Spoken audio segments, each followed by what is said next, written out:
বিচার, সংস্কার এবং নির্বাচন, এই তিনটাকেই আমাদের গুরুত্বের সাথে নিয়ে ভাবতে হবে। পুরো শহর ফাঁকা, কিন্তু তাকেও তারা একটা নির্বাচন বলে গায়ের জোরে জবরদস্তি করে আন্দোলনের মধ্যে স্যাবোটাজ করে, তারপরে তার দায় সহিংসতা নিজেরাই করে তার দায় বিরোধী দলের উপর চাপিয়ে তার উপর ক্র্যাকডাউন কিভাবে করেছে, এই সব কিছু আমাদের ছাত্ররা দেখেছে, এই সব কিছু আমাদের জনগণ দেখেছে। ফলে জনগণ একটা বারুদের স্তূপ হয়েছিল, প্রয়োজন ছিল একটা স্ফুলিঙ্গের।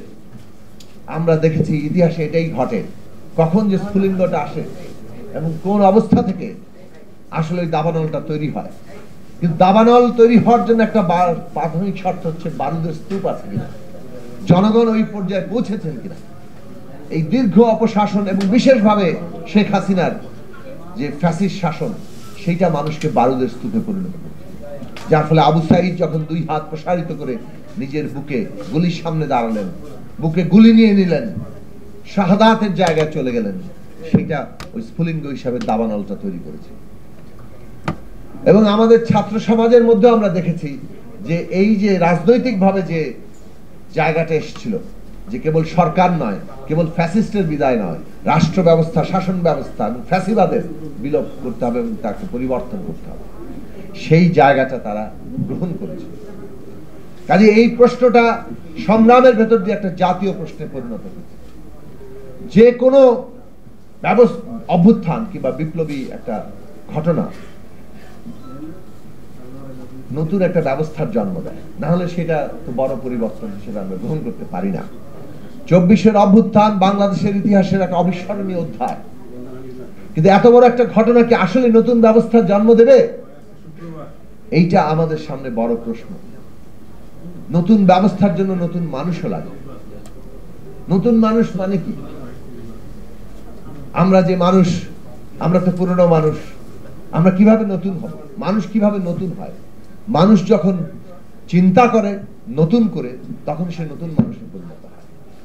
একই মানুষ সে যদি নিজেকে চিন্তার দিক থেকে, তার কাজের দিক থেকে বদলাতে পারে, তাহলে সে নতুন মানুষ হিসেবে জন্ম লাভ করে।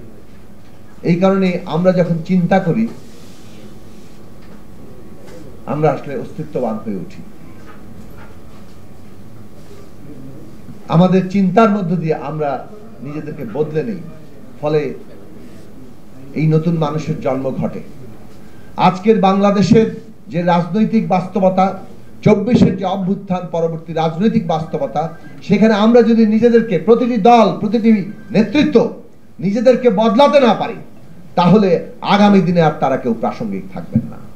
যত বড় দল হোক, যত বড় নেতা হন, এই যে মানুষের আকাঙ্ক্ষা 24-এর অভ্যুত্থানের মধ্য দিয়ে তৈরি হয়েছে, সেই আকাঙ্ক্ষাকে যদি আমরা ধারণ করতে না পারি, আমরা যদি মনে করি পুরনো বন্দোবস্তেই সবকিছু চলবে, ওই দখল, ওই আমাদের গায়ের জবরদস্তি রাজনীতি, তাহলে আপনারা ভাবতে পারেন যে এটা বোধহয় স্থায়ী হবে। এতদিন ওরা করেছে, এখন অন্যরা করবে, এটা চলবে না। বাংলাদেশের রাজনীতিতে 24-এর গণ অভ্যুত্থান এই সীমারেখা টেনে দিয়েছে। নতুন ব্যবস্থার জন্ম এখন একটা অনিবার্য ঘটনা, এটা ঘটতেই হবে। এবং এই ঘটার কারণে বরং আমরা যারা এই ব্যবস্থার উপযোগী নিজেদের গড়ে তুলতে পারবো, নিজেদেরকে সেই অনুযায়ী তৈরি করতে পারবো, তারা এই আগামী দিনের ভবিষ্যতে প্রাসঙ্গিক থাকবেন, তারা আগামী দিনটাকে নেতৃত্ব দিতে পারবেন। কাজে সকল দলের সামনে এটা একটা বড় চ্যালেঞ্জ যে আমরা কিভাবে সেই কাজটা করব। এবং এই কাজটা করতে গেলে বিচার, সংস্কার এবং নির্বাচন, এই তিনটাকেই আমাদের গুরুত্বের সাথে নিয়ে ভাবতে হবে। কোনোটাকে কম গুরুত্ব দিলে আমরা পথভ্রষ্ট হব।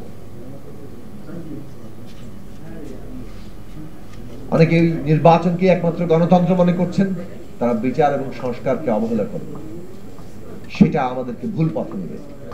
আবার অনেকে বিচার এবং সংস্কারকে নির্বাচনের মুখোমুখি দাঁড় করিয়েছেন, সেটা আমাদেরকে একটা বিপজ্জনক খাদে নিয়ে ঠেকাবে। এই জায়গাটা আমাদের উপলব্ধি করা দরকার। বিচার আমাদের দরকার, কারণ না রাষ্ট্র মানেই ন্যায় বিচারের সাথে যুক্ত। যে রাষ্ট্র ন্যায় বিচার দিতে পারে না, সেই রাষ্ট্র টেকে না। শেখ হাসিনার রাষ্ট্র গুম খুনের রাষ্ট্র হয়ে উঠেছিল, সেই কারণে সেই রাষ্ট্র টেকে নাই।